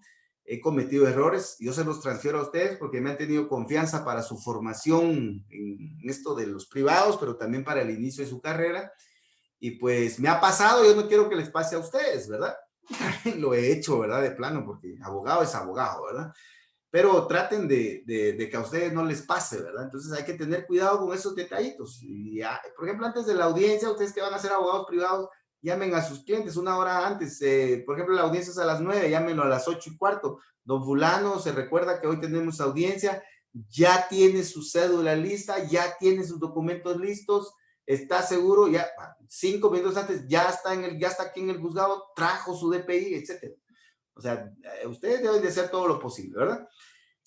Dirigentes sindicales para asesorar solo a sus afiliados y también los estudiantes del norte somos unos buenos muchachos. ¿Ya? Y ahí voy a dejar la canción porque si no está fregado. Y estamos en época huelguera. Y es viernes. Jesús María, ¿verdad? La noche se puede prender y mañana hay que trabajar temprano. Entonces mejor ahí lo vamos a dejar. Los estudiantes de derecho que estén habilitados para asesorar a los trabajadores lo pueden hacer. Entonces, por favor, revisemos ahí en el Código de Trabajo. Revisemos ahí en el Código de Trabajo y veamos que también hay límites, ¿verdad? No es que se pueda asesorar en cualquier cantidad.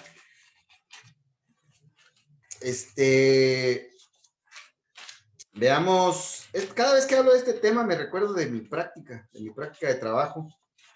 Y entonces, veamos, aquí están, 321, dice, los estudiantes del norte son unos buenos muchachos, dice, funcionarán legalmente y que hayan aprobado los cursos de derecho de trabajo, dice, en asuntos cuya cuantía no exceda del equivalente a 10 veces el salario mínimo. 10 veces el salario mínimo. ¿Cuánto está el salario mínimo actualmente? Está como en 2.900 más o menos. Apunte ahí cuál es el salario mínimo. Yo no lo tengo en mente, pero apúntenlo. Anote ahí. Al 11 o 12 de marzo del 2021, el salario mínimo es, y anote ahí el salario mínimo, acuerdo gubernativo número tal, apúntelo. Entonces, esos 2.900 los multiplica por 10, serían como 29,000 quetzales. Entonces, los estudiantes de las facultades de Derecho pueden asesorar a los trabajadores siempre que el monto no exceda de 29,000 quetzales. Entonces, por favor, haga esas anotaciones, ¿ya? Bueno, entonces terminamos con estos antecedentes y vamos con los últimos antecedentes antes de entrar de lleno al juicio ordinario. Tal vez el juicio ordinario lo vamos a empezar a ver porque este sí es importante y lo vamos a finalizar de ver en la próxima sesión. Mientras tanto, pues usted ya lo conoce un poco, usted revíselo, ¿verdad?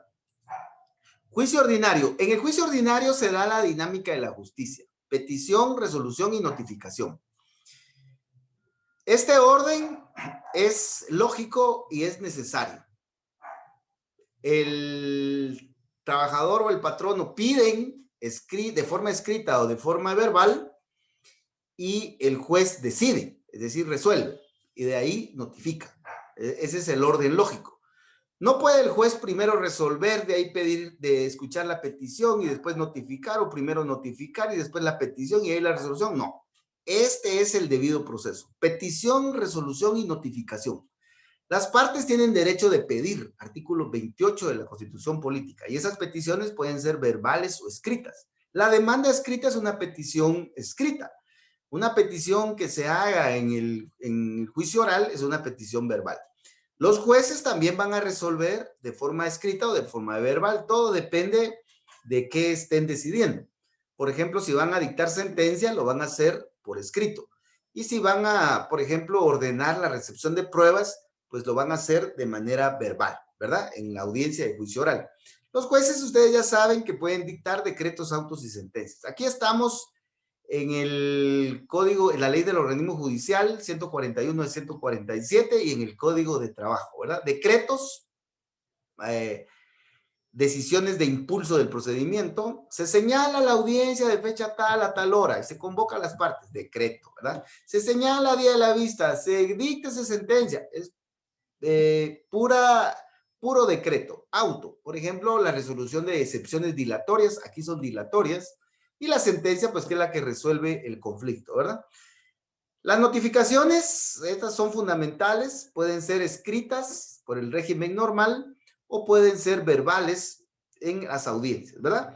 Este tema de las notificaciones lo vamos a retomar en la actualización porque recuérdense que ahora ya están las notificaciones electrónicas, aunque en materia de trabajo, pues, todavía se sigue bastante de una manera normal, ¿verdad? Se pueden acumular procesos, por ejemplo, cuando hay varias demandas o varios procesos similares, entonces se acumulan, es decir, se juntan, ¿ya? Para llevar solo uno, ¿verdad? 330, 331. Asuntos que se conocen en juicio ordinario. Esto sí es importante. ¿Cuándo se va a plantear un juicio ordinario? Por ejemplo, cuando hay un conflicto individual. Por ejemplo, el trabajador está reclamando el pago de su salario, jornada extraordinaria y además eh,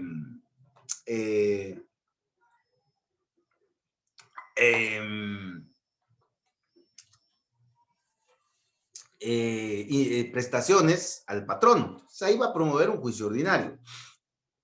puede ser también que el patrono demande al trabajador, puede ser que el patrono demande al trabajador por abandono de trabajo, el trabajador se desapareció y nunca más regresó. Entonces el patrono va a demandar al trabajador por abandono de trabajo, le va a cobrar el preaviso y le va a cobrar también las indemnizaciones que considere. Puro conflicto individual, ¿verdad? Conflictos en materia de previsión social, lo que vimos en administrativo, lo que está en la ley orgánica del organismo, de la orgánica del ICS y el código de trabajo. El beneficiario del IBS pide su pensión, el gerente le dice no, presenta recurso de apelación, la junta directiva del ICS le dice no, tiene 5 días para demandar al ICS a través de su representante legal en juicio ordinario de trabajo. Tiene 5 días. Entonces el beneficiario inicia un juicio ordinario en materia de previsión social, demandando al Instituto Guatemalteco de Seguridad Social a través de su representante legal, reclamando la pensión por invalidez que le corresponde de acuerdo a la ley, ¿ya? Entonces, el juicio, el procedimiento es el mismo, la materia es la que cambia, porque allá son prestaciones laborales, aquí es si se le va a dar al beneficiario la pensión o no. Entonces, por eso si ustedes van aquí al juzgado de trabajo, dice juzgado de trabajo y de previsión social. O sea que el licenciado Segura Morales tiene 2 competencias. Tiene la competencia de trabajo, individual y colectiva, y tiene la competencia en materia de previsión social. Eso es lo que debemos de tener claro, ¿verdad? Bueno, conflictos de despido en materia de servicio civil. ¿Se recuerdan de que cuando el trabajador del Ministerio de Estado llega tarde, viene el jefe de recursos humanos, le hace un acta y le formula cargos, el trabajador se defiende y finalmente el ministro decide el despido, manda el expediente al servicio civil, el servicio civil le notifica, y entonces el trabajador es despedido, entonces presenta recurso de apelación, la Junta Nacional de Servicio Civil sustancia el recurso de apelación y resuelve, sin lugar el recurso de apelación. Entonces el despido se mantiene. Entonces ahora el trabajador va a ir a discutir en única instancia, en una sala de trabajo, en juicio ordinario, ¿ya? El despido del que ha sido víctima. Lógicamente él va a pedir que lo reinstalen, que le paguen sus prestaciones, etcétera, pero la discusión se va a dar en juicio ordinario, en única instancia, ante una sala. Entonces, por favor, eso lo preguntan mucho, así que por favor, ubíquelo bien. Y otros asuntos que la ley indique, ¿verdad? Bueno, ya estamos cerca del final de la jornada de hoy, ya nos vamos a ir. Procedimiento, que es lo que vamos a adelantar un poco en los minutos que nos quedan. Vamos a ver, por favor, que el procedimiento está diseñado con base al debido proceso y en ese procedimiento se discuten, se aportan pruebas, el patrono debe de llevar pruebas, el trabajador debe llevar pruebas, salvo que sea por despido directo e injustificado, ¿verdad? El patrono es el que tiene la carga de la prueba, pero el trabajador debe de probar la relación de trabajo.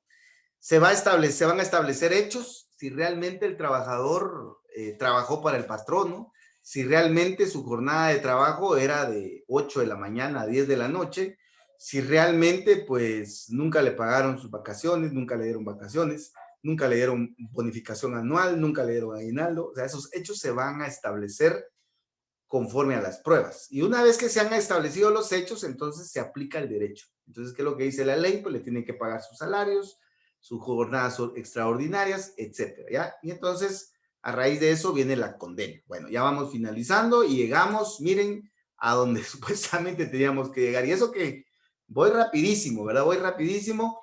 Si en caso hay alguna duda o va surgiendo dudas, por favor me avisan ahí a través de acá de las sesiones o a través del chat y vamos a hacer sesiones adicionales para que ir aclarando o ampliando temas, ¿verdad? Yo voy avanzando, pues no sé si me estoy explicando bien o mal, no sé.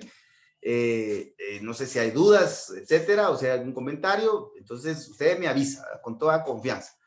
Bueno, entonces para finalizar, solo vamos a adelantar un poquito este tema. Aquí tenemos el juicio ordinario. Mire pues, cuando el examinador le pregunte, dígame, explíqueme el juicio ordinario, entonces por favor vaya de la demanda a la sentencia. Este es el camino principal y este es el que tiene que explicar. Si el examinador se detiene en alguna incidencia, pues entonces usted le explica y regresa al procedimiento principal, ¿ya? Bueno, el juicio ordinario es como el juicio ordinario civil, el proceso contencioso, el juicio sumario, etcétera. El juicio ordinario de trabajo inicia con una demanda. Aquí se la estoy subrayando, con una demanda. No inicia con querella, con denuncia, con prevención policial o certificación de lo conducente. No.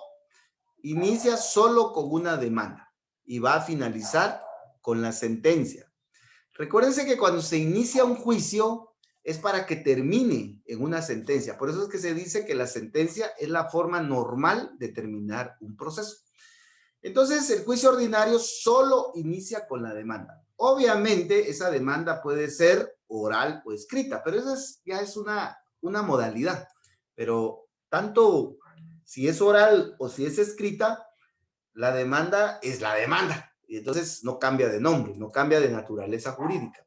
La demanda es la demanda, ya sea oral o escrita. En esa demanda hay que cumplir con las formalidades mínimas de la demanda. Es cierto que no es altamente formal, pero sí con las formalidades mínimas, ¿verdad? Introducción, hechos, prueba, derecho. Petición de forma para impulsar el procedimiento y de fondo, ¿qué es lo que quiere el trabajador? Es decir, su pretensión. Hacer valer su derecho a un salario, hacer valer su derecho al pago de jornada extraordinaria, hacer valer su derecho al pago de su aguinaldo, etc. Y ahí cierra con las firmas respectivas. Bueno, todos hemos visto una demanda, ¿verdad? Bueno, de ahí el juez califica la demanda. Y si el juez ¿pero qué va a calificar? Recuerde que el juez primeramente debe de calificar la demanda a ver si cumple con los requisitos que dice el mismo Código de Trabajo, ¿ya? Recuérdense que esto no lo estamos viendo directamente en el código, pero por favor ahí está en el 332.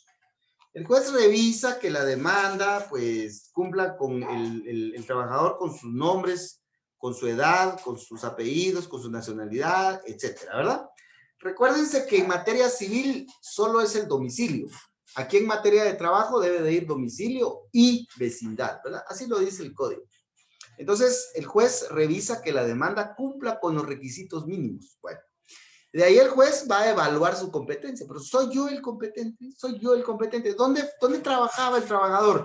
Ah, fíjese que él trabajaba, se iba a la costa allá en Escuintla. Ah, entonces yo no soy el competente. Que vaya él allá a Escuintla, ¿verdad? Y él allá vive, ya se trasladó. Entonces, ¿por qué no me lo viene a plantear acá? Ah, es que él fíjese que trabajaba aquí en San Pedro García. Ah, bueno, entonces sí soy competente. Bueno, es que fíjese que es un asunto de 1500, entonces no soy el competente, que vaya con el juez de paz. Entonces el juez tiene que calificar su competencia. Una vez que todo está bien, entonces el juez dicta esta resolución de trámite, que es un decreto. Aquí toma una serie de decisiones el juez, pero las decisiones más importantes son las siguientes. Admite para su trámite la demanda. ¿Qué es eso de admitir? El juez está diciendo que la demanda está bien planteada, que cumple con los requisitos mínimos, que él es el competente y que siga el procedimiento. Cuando dice se admite la demanda, está diciendo que la demanda está bien planteada según el juez en su primer análisis. Está diciendo que él es el competente y está diciendo también que el proceso debe continuar. Ahora, si el juez considera que la demanda no está bien planteada, como decimos, le pone un previo, pero no se le llama previo, pero vamos a hablar de previo ahorita, ¿verdad? Si el juez dice no soy competente, entonces va a rechazar la demanda. Y si el juez dice, bueno, esto no debe de continuar porque no está bien planteado, pues ahí lo va a suspender, ¿verdad? A través de la decisión que él tome, ¿verdad? Indicando que no es el competente, etc. Tiene por ofrecida las pruebas, esto es muy importante porque el actor debe de ofrecer sus pruebas en la demanda, ¿ya? Y debe de señalar audiencia, lugar, día y hora para la audiencia, bajo apercibimiento de que debe de llegar todas las partes con sus pruebas. De lo contrario ya no les va a citar ni oír. 3:35, ¿ya? 3:35. Fíjese que el juez dice, mire, hoy lunes señalo la audiencia para el otro martes. Pero miren, ahí vienen y vienen con sus pruebas. Todas sus pruebas las traen de una vez. Ahora la pregunta es, ¿por qué el juez hoy está diciéndole a las partes que lleguen a la audiencia con todas sus pruebas. Porque la intención es que en esa audiencia se termine el juicio. Esa es la proyección.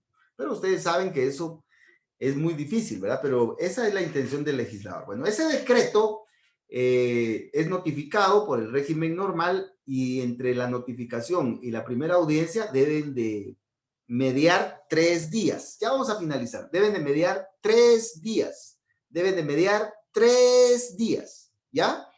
Vamos a suponer que la demanda fue presentada el lunes. El juez dicta el decreto el martes y notifica el miércoles. Entonces debe de pasar jueves, viernes y lunes. El martes ya se puede realizar la audiencia, o el miércoles o el jueves, dependiendo cómo lo haya señalado el juez. Pero entre la notificación y la primera audiencia deben de mediar 3 días hábiles, ¿ya? Bueno, y aquí pueden pasar varias cosas. Por eso están aquí las estrellitas amarillas.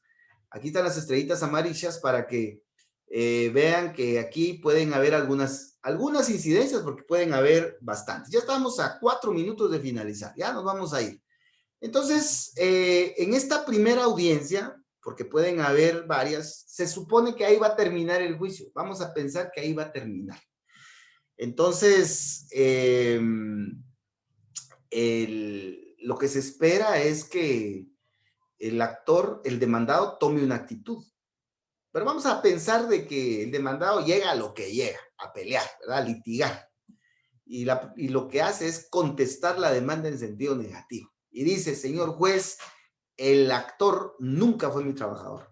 Señor juez, yo no le debo salario, no le debo prestaciones porque él nunca fue mi trabajador. Así que contesto la demanda en sentido negativo e interpongo 2 excepciones perentorias. La primera es falta de derecho del actor a recibir las prestaciones porque no tiene la calidad de trabajador. La segunda excepción perentoria es falta de obligación del demandado a pagarle al actor, ya que nunca ha sido patrono del trabajador. Por decirles algo así rápido, ¿verdad? Entonces llega el patrón, llega el demandado y una defensa así muy radical, ¿verdad? Eso es válido en litigación estratégica. Todo depende de las pruebas y las decisiones que tomen los sujetos, ¿verdad?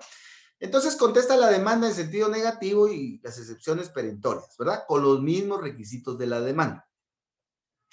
Entonces, el juez califica la contestación y si considera que está bien planteada la contestación, la admite para su trámite, tiene por ofrecida las pruebas y notifica en la misma audiencia. Recuerden que aquí ya estamos en audiencia oral, ¿verdad? Pues dice primera audiencia, que es primera audiencia oral.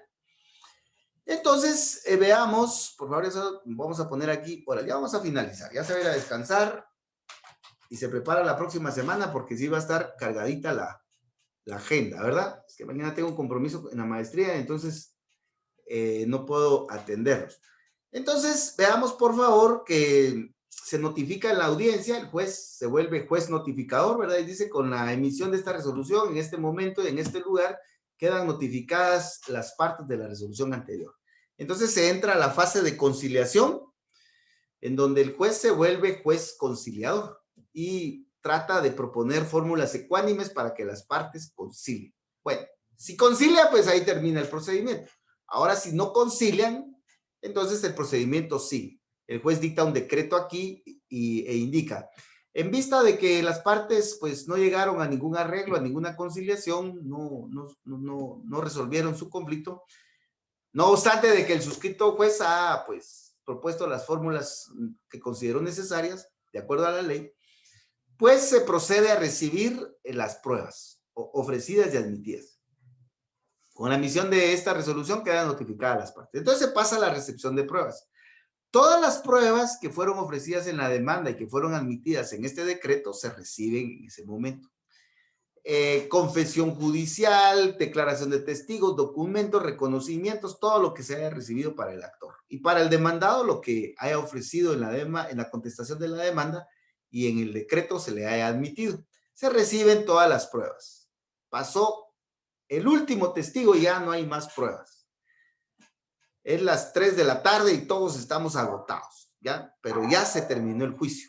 O sea, si el juicio puede empezar a las 8 de la mañana y terminar a las 3 de la tarde, y realizar todas estas diligencias, perfecto, ¿verdad? Se cierra la primera audiencia. El juez ya está en posición de dictar sentencia, imagínense, ¿ya? El juez dicta sentencia y entonces notifica. Termina el proceso. Entonces vamos a suponer que se presenta la demanda el lunes, se dicta el decreto el martes, se notifica el miércoles. Pasan los 3 días, jueves, viernes y lunes. El siguiente martes es la primera audiencia, ahí se agota la primera audiencia. En 5 días, me parece que dice la ley, el juez dicta sentencia. Vamos a suponer que el juez agota todo el plazo que tiene en la ley. Veamos en el artículo, vamos a ver, en el artículo 360 dice, recibidas las pruebas, dice, y dentro de un término no menor de 5 días ni mayor de 10, el juez dictará sentencia. 359. No menor de 5 ni mayor de 10. Entonces vamos a suponer que el juez utiliza el plazo mínimo y va a 16, a 5 días para dictar sentencia. Y de ahí notifica. Se terminó el juicio, no estamos hablando ni de 3 semanas, un mes, ¿ya? Pero eso no solo depende del juez ni de los tribunales, depende mucho de los litigantes. Entonces, por favor, sobre esa base, veamos las diferentes incidencias que se puedan dar, que vamos a ver en la próxima sesión, que son importantes. Entonces, yo les voy a enviar estas presentaciones para que puedan adelantar, así en la próxima sesión, pues, finalizamos con este tema y empezamos con el siguiente, ¿verdad? Que es la ejecución. Les agradezco bastante. Si en caso se suspende por falta de internet, luz o lo que sea, la actividad que tengo mañana, pues, si pudiéramos trabajar, trabajamos, pero lo más seguro es de que no. Entonces, si no, pues nos miramos el día lunes. Pasen feliz fin de semana. Feliz noche, licenciado. Gracias. Feliz noche, licenciado.